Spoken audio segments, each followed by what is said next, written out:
Quelques mots sur cet amour conditionnel parce qu'il est aussi, il fait partie de ces blessures profondes qui font qu'on a de la peine à être réconcilié avec soi-même.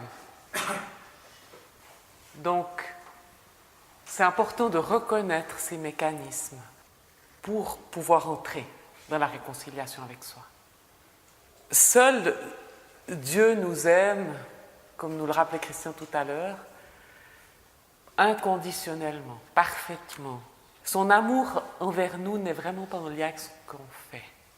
Et c'est quelque chose qui est très nouveau pour nous parce que, avant d'être chrétien, on n'est pas en relation avec Dieu, donc l'expérience qu'on a, c'est l'expérience d'un amour conditionnel. L'être humain étant imparfait, il ne peut pas donner cet amour inconditionnel. Il peut donner que de l'amour qui est teinté de conditions. Et je m'en suis rendu compte et je me suis heurté plusieurs fois à mes limites au sein des différentes classes que j'ai eues, puisque j'ai enseigné 28 ans à des enfants entre 6 et 12 ans. C'est tellement plus facile d'aimer un enfant qui est attentif, qui travaille, qui ne provoque pas des disputes, de la violence, de l'indiscipline, qui ne vous met pas votre classe en dessus-dessous en 30 secondes. C'est tellement plus facile d'aimer un enfant comme ça que celui qui démonte tout, qui est dans la rébellion, qui est grossier, qui est violent, qui ne fait pas ses devoirs, qui n'écoute rien. On est comme ça. Et moi, j'ai dû crier au Seigneur plusieurs fois pour lui dire « Seigneur, en moi, je n'ai pas cet amour inconditionnel. Et ce que je donne ne peut être humainement que quelque chose de conditionnel. » D'où l'importance de cette image du tuyau que Christian nous a dessiné tout à l'heure. Combien de fois j'ai crié à Dieu pour lui dire « Seigneur, cet amour-là, je ne l'ai pas. Je viens vraiment le chercher vers toi. Cet enfant-là, j'ai envie de le passer par la fenêtre. Mais j'ai besoin de ton regard, j'ai besoin que tu me remplisses pour qu'en étant rempli de cet amour agapé qui est le tien, j'ai quelque chose de ton amour à toi qui soit déversé dans le cœur de cet enfant. » Dieu a répondu à mon cri. Tout n'a pas été parfait, loin de là, mais chaque fois que je me suis placée devant Dieu, que je me suis laissée remplir, j'ai aimé ce fameux enfant très différemment que si j'y allais par mes propres forces. Donc, quand on ne prend pas ce temps-là de se laisser remplir de l'amour de Dieu, on va y aller avec nos forces humaines. On aimera davantage, comme je le disais, un enfant obéissant. Et l'enfant va très très vite tirer des conclusions en se disant « Papa et maman m'aiment, ou bien la maîtresse m'aime, si je suis sage. Et si je ne le suis pas, ils ne m'aiment plus. » Ce qui n'est pas vrai. L'exaspération d'un enseignant ou d'un parent, ça ne veut pas dire qu'il n'aime plus son enfant, mais ça veut dire que sur le moment, il a peut-être envie de le passer par la fenêtre. Mais cet amour est là. Seulement, l'enfant tire une conclusion. On ne m'aime plus. Et cette conclusion, il va la transférer sur Dieu. Donc, il va bien se rendre compte que s'il est sage, il aura de nouveau de l'attention. Mais il reste cette notion, si j'aimerais que Dieu soit content de moi, il faut que je fasse quelque chose. Donc, je m'engage dans l'Église, je m'engage dans un ministère, en me disant, plus je vais m'engager, plus Dieu sera content. Plus il va m'aimer, et plus je serai aimé des autres. Et je suis totalement dans le camouflage. Parce que je laisse grandir le lierre, mais au-dedans, il y a quelqu'un qui crie, il y a quelqu'un qui a mal, il y a quelqu'un qui a une mauvaise image de Dieu, et il y a quelqu'un qui essaye de faire pour mériter. Alors, on le verra encore tout à l'heure, je crois que la démarche de la réconciliation, c'est l'accueil de cet amour inconditionnel de Dieu, pour alors ensuite, oui, me mettre au service. Je ne dis pas, et nous ne disons pas qu'il ne faut pas être au service des autres ou pas prendre une responsabilité dans l'Église. Mais on va le faire parce qu'on a été guéri, par reconnaissance pour ce que Dieu a fait pour nous, et pas pour être aimé de Dieu ou pour avoir plus de valeur aux yeux des autres. aux yeux de Dieu. La valeur, on l'a déjà. On le disait en début de matinée, on a été créé à l'image de Dieu. Jésus est mort pour nous, ça nous donne une valeur inestimable. La valeur, on l'a déjà, on n'a pas besoin de la trouver. Et on s'engagera alors différemment en ayant vécu cette guérison, cet accueil de l'amour, cette réconciliation. Vous vous rappelez de cette image de cette histoire du jeune homme riche, on la trouve dans Marc 10 notamment. Moi, ce jeune homme, je le trouve tellement touchant. Il me parle parce que quelque part, il reflète quelque chose de ce que j'étais. Cette notion de vouloir bien faire. Il vient vers Jésus puis il lui dit, mais maître, qu'est-ce que je dois faire pour avoir la vie éternelle? D'abord, il lui dit, bon maître, qu'est-ce que je dois faire pour avoir la vie éternelle? Et on se rend compte qu'il a tellement envie de plaire à Dieu. Et vous avez remarqué, Jésus lui répond sur le même niveau que lui en un premier temps. Il lui répond sur le mode du faire. Tu aimerais la vie éternelle? Alors, obéis au commandement. Il lui répond à son niveau. Et puis c'est désarçonnant cette réponse du jeune homme riche. Mais j'ai fait tout ça dès ma jeunesse.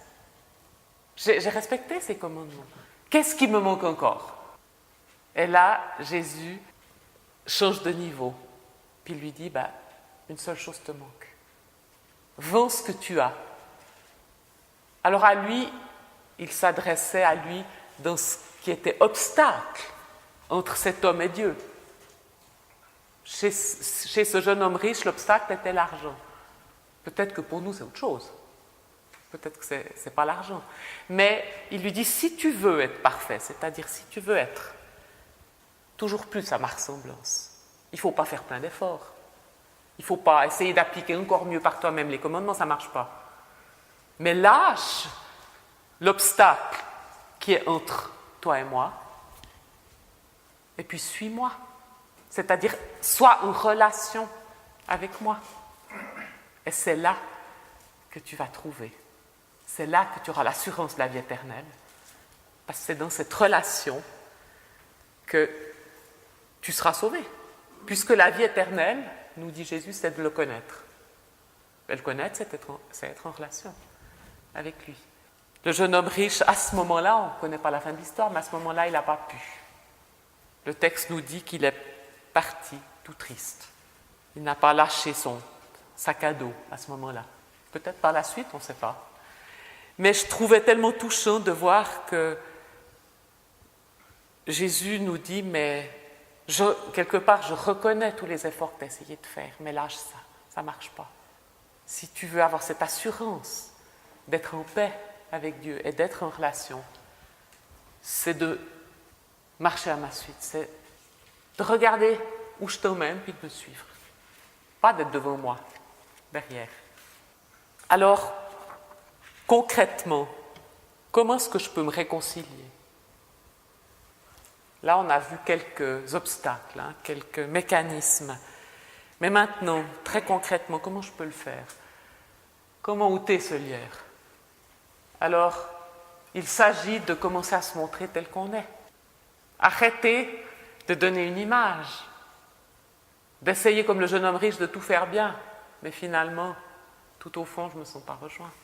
Et c'est d'accepter de se réconcilier avec son passé, avec son présent, et même avec son avenir. Vous allez me dire, ah bon? Je vais parler du fait d'être réconcilié avec son passé, et Christian développera les deux autres points. Accepter de se réconcilier avec son passé, c'est accepter finalement ce qui a été dans ma vie.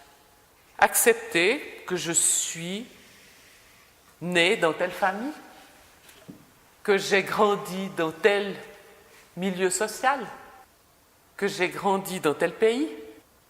Accepter ma naissance, la manière dont ça s'est passé. Accepter d'être l'aîné, d'être le cadet,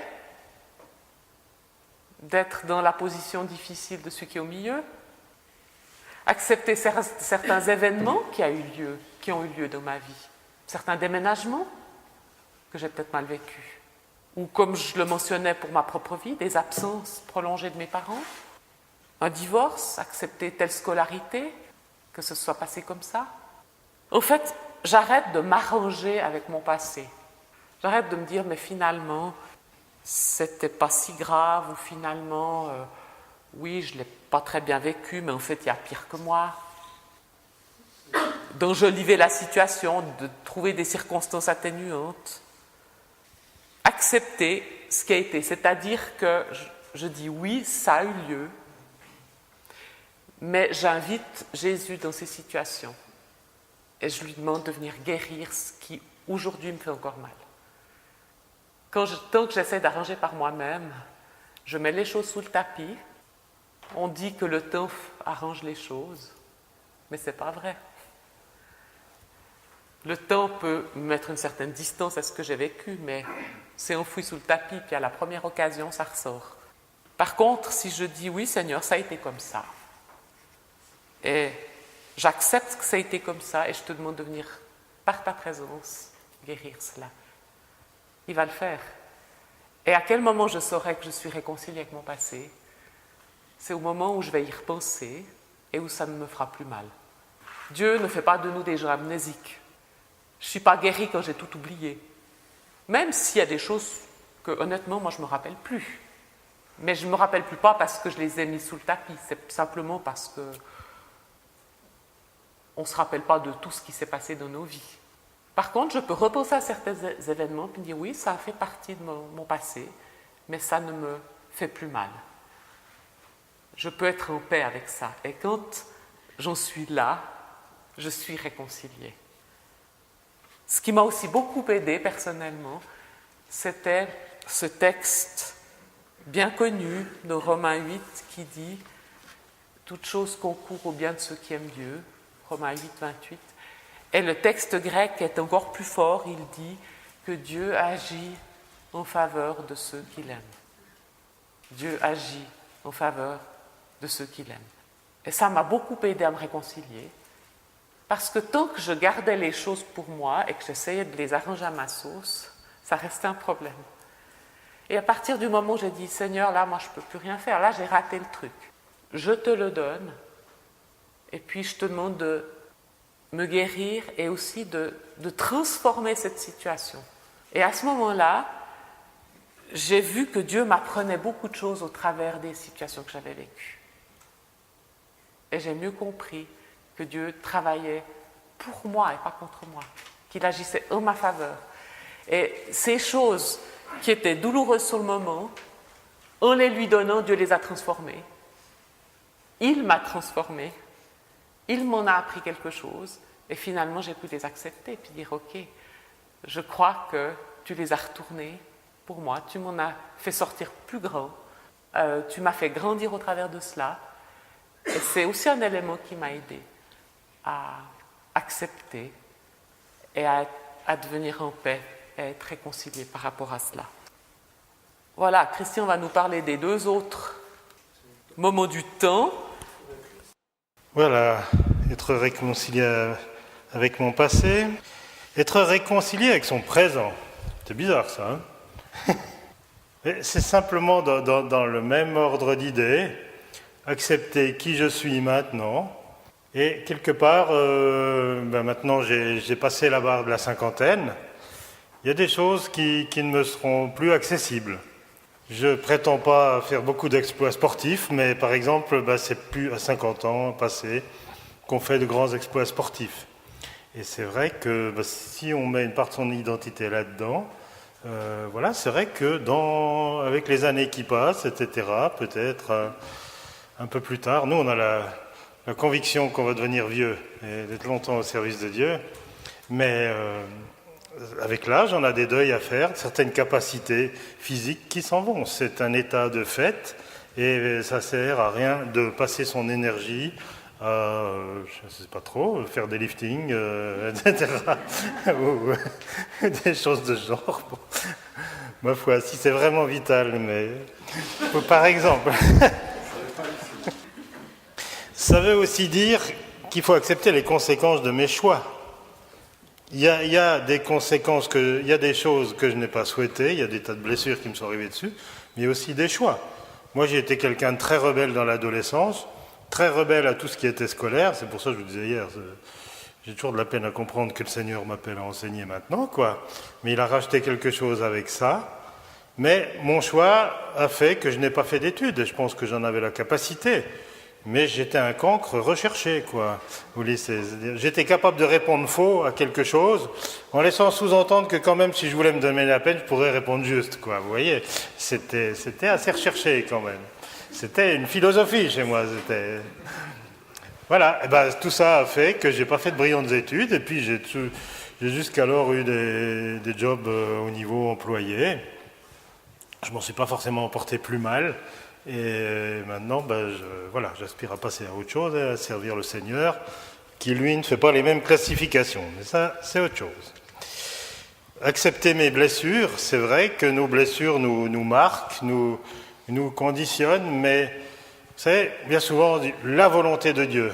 Mais je crois que la volonté de Dieu, c'est un peu comme un vecteur, voilà, comme s'il y avait une certaine largeur. Et bien sûr qu'il y a des choses qui n'auraient pas été souhaitables, mais je crois que le Seigneur corrige sans cesse. Et bien accepter ses blessures, c'est vrai que c'est aller comme vers un bord, et que le Seigneur va à un moment mettre une limite. Et se servir de cela aussi, parce que nos blessures nous aident à mieux rejoindre les autres aussi, quelque part. Il y a quelque chose dans ce tout concours au bien de ceux qui aiment Dieu. On s'en rend souvent compte. Alors, ce n'est pas le moment de sortir ça à quelqu'un qui est en train de vivre un deuil récent. Mais sur le long terme, Dieu se sert aussi de nos blessures dans son œuvre de guérison pour nous et pour les autres. Et c'est vrai que ma vie n'a peut-être pas été celle que j'aurais voulu qu'elle soit. Là, je ne parle pas personnellement, mais on peut avoir ce sentiment. Et moi, je sais qu'avant ma conversion, j'étais souvent dans l'imaginaire, la fuite, je rêvais un Christian idéalisé, comme ça. Oui, c'est bien joli, mais ça n'avait pas beaucoup de réalité et de concret, quoi. Et puis quoi? What else? Donc, accepter ce présent, c'est aussi accepter les promesses de Dieu. Et une des promesses de Dieu que je trouve très très décoiffante, c'est que qui que nous soyons, quelles que soient nos capacités intellectuelles ou autres, quelle que soit notre position sociale, lisons Apocalypse, et qu'est-ce qu'il est dit dans Apocalypse? Que nous serons amenés à régner avec Christ. Alors moi, c'est quelque chose qui m'intrigue très fortement. Qu'est-ce que c'est qu'être amené à régner avec Christ, quoi?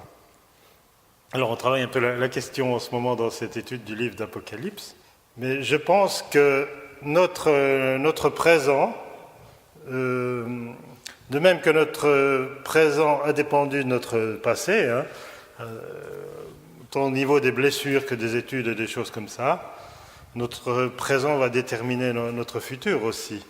Et notre attitude devant Dieu, je pense que se régner avec Christ est plus une question d'attitude, d'obéissance, de vouloir être proche du cœur de Dieu, de connaître sa volonté, qui va nous amener, par exemple, dans cette promesse que nous régnerons avec Christ. Et en même temps, il ne s'agit pas de dire « Non, moi je suis le plus petit de la dernière tribu, non, moi, pas régner, quoi ». Non, ce n'est pas notre choix, ce n'est pas notre volonté, c'est celle de Dieu. Est-ce que nous allons l'accepter ou pas? Et notre futur, c'est ça. Alors préparons-nous. J'aimerais dire, pour moi, c'est que ma part est de vivre ici et maintenant, sans me projeter à l'excès, sans idéaliser, mais de vivre mon présent et de savoir ce que je reçois de Dieu. Pas de dire, non, moi je ne sais pas, je n'ai pas la capacité. Si Dieu m'envoie, il me donne cette capacité. Point. Alors on peut passer au point suivant, qui est d'accepter ce qui sera, ou être réconcilié avec son avenir. Je crois que la volonté de Dieu est de nous faire grandir. C'est pas quelqu'un de statique. Dieu n'est pas conservateur, il est créateur. Chaque jour, il fait du nouveau. Chaque jour, il œuvre pour que les choses bougent. Chaque jour, il fait quelque chose dans le sens de l'extension de son royaume et de la venue de son royaume sur terre. Et dans ce processus, nous avons à grandir dans l'attachement à Dieu, dans la persévérance et, ô combien important, l'obéissance. Et d'accepter ce qui sera sans savoir ce que sera le futur. Ça va, ça? On peut remettre à Dieu notre futur, on peut se dire que notre futur, c'est un inconnu, mais qui est entre ses mains, et lui sait ce qu'il sera. Nous, on est un peu dans cette démarche, et ben voilà, on se laisse bousculer, puis il y a quelques semaines, le Seigneur nous a dit « Stop ! Temps mis à part, 2 mois, coupé de tout, loin, partir. » Puis on avait déjà vu 1 ou 2 projets tomber comme ça. On dit, tiens, c'est quand même étonnant que ça tombe comme ça. Puis après, on a compris. Temps de mise à part. Mise à part, prière, étude de la parole, rien que ça. 2 mois. Et ben voilà. Obéissance. Allons-y. Et les choses se mettent en place. Incroyable. Alors, ouais, ça fait... Voilà, bon. Ça désécurise un petit peu, mais... On entre là-dedans, et je crois que et on entend beaucoup de personnes qui touchent vraiment le cœur de ses serviteurs. Le Seigneur touche le cœur de ses serviteurs et il fait une œuvre toute particulière, je crois, ces temps. Cherchons à la reconnaître, quoi. Donc acceptons par avance ce qu'il a pour nous, parce que si on a une image déjà plus juste de lui, on sait bien que ce qui est pour nous de sa part, c'est le meilleur, quoi. Donc ne cherchons pas à forcer quelque chose, mais cherchons à entrer dans ses plans pour nous. Catherine va nous parler encore de quelques façons de vivre la réconciliation de façon pratique. Donc là aussi, on aimerait laisser 1 ou 2 pistes. Comment s'y prendre avec ce qu'on a entendu ce matin pour être réconcilié avec soi-même. Alors, je pense qu'un premier élément, c'est d'arrêter de se débattre tout seul. Arrêter de se dire qu'on va y arriver tout seul. On est très fort pour cela, tous. Accepter aussi que nos solutions humaines pour s'en sortir, c'est finalement de l'orgueil. C'est finalement du péché. Ça revient, on est de nouveau dans le jardin d'Éden. Manger de l'arbre de la connaissance du bien et du mal, c'est simplement, si on devait le résumer en une phrase, faire le choix, se dire, nous, on est assez grands pour décider ce qui est juste ou faux, ce qui est bien ou mal, sans en référer à Dieu, sans le consulter. On est assez grands pour savoir ça. Et je crois que c'est de renoncer à cette toute-puissance-là et à cette connaissance en dehors de Dieu, en disant, je lâche mes solutions humaines et je viens vers toi, Seigneur, pour recevoir ta pensée, pour chercher tes solutions. Je crois que ça fait partie de ce cheminement, très concrètement, pour se laisser réconcilier avec soi-même. Ensuite, un autre pas très concret, c'est d'apporter à la croix les choses avec lesquelles je me débats. Alors ça peut être tout ce qu'on a dit de moi et qui m'a blessée et qui crée une mauvaise image de moi, qui fait que j'ai de la peine à m'accepter comme je suis. Donc j'apporte ces paroles, j'apporte peut-être ces regards méprisants, ces rejets successifs que j'ai vécus. Parce que ça n'aide pas à m'accepter moi-même. En disant, Seigneur, ça a été, mais je crois que ça tu l'as porté et je te le donne. Et je dépose, comme on le disait hier, ce vieil habit devant toi. Ça peut aussi être mes propres choix. J'ai pu faire des choix qui font qu'à la longue, j'ai de la peine à m'aimer. Donc ça, c'est mon propre péché que je peux de la même manière apporter à la croix en disant, Seigneur, c'est un vieil habit que je te donne aussi. Et en échange, j'accueille ta présence et j'accueille le cadeau que tu me fais. Un nouvel habit par rapport à cela. C'est ce que Paul appelle la sanctification. C'est un mot qu'on comprend des fois pas très bien, mais c'est simplement ça. C'est se laisser transformer à l'image de Jésus progressivement. Et c'est un processus. Alors quand je dépose tout ce qui m'habite dans les mains de Dieu, ce qui est en lien avec mon passé, ce qui est en lien avec mon présent, mais aussi en lien avec mon avenir. Il y a des choses de mon avenir qui peuvent me faire peur, que je peux aussi apporter. En déposant tout cela, c'est une manière aussi de dire à Dieu, je te laisse, je te donne l'autorisation d'œuvrer dans ma vie. Je te donne l'autorisation de recréer en moi ce qui a été cassé, abîmé, guérir ce qui a été blessé, purifier ce qui a été sali. Je t'autorise à recréer. Quelqu'un a dit hier, ça m'a beaucoup touché, Dieu ne nous demande pas d'amener nos habits dans une blanchisserie pour que ce vieil habit soit nettoyé. Il nous en donne un autre. Et je crois qu'il y a quelque chose de très vrai là-dedans. De la même manière que Dieu n'est pas un garagiste qui vient changer une pièce de la voiture qui a besoin d'être changée. Dieu recrée du nouveau. Il est créateur, pas réparateur. Donc il va créer quelque chose de nouveau là où quelque chose a été abîmé par mon péché ou par celui des autres. Et ça, c'est une très bonne nouvelle. Et c'est la grâce aussi. Parce que je reçois quelque chose que je ne mérite pas. Donc, ce qu'on va vous proposer, c'est peut-être 1 ou 2 minutes de silence maintenant, puis ensuite je ne sais pas si Christophe et Karina voudront faire 5 minutes de pause ou enchaîner, vous direz.